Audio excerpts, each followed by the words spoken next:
How to block someone on Viber. In this video, I'm going to show you how you can stop someone from contacting you on Viber by blocking them.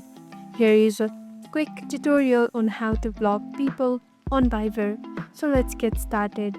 First, launch open your Viber app on your device and make sure that you're logged into your account. Once you are inside your Viber app, open the chat with the person you want to block. You can go to your search bar and type in the name. Once you are inside the chat with that person, tap on their name.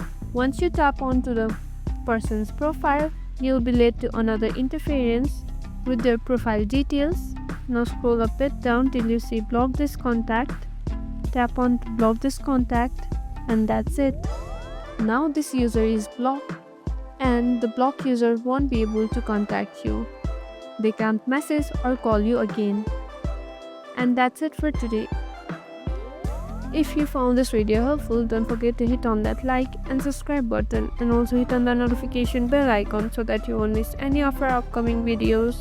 That's all for today, and I'll see you in the next video.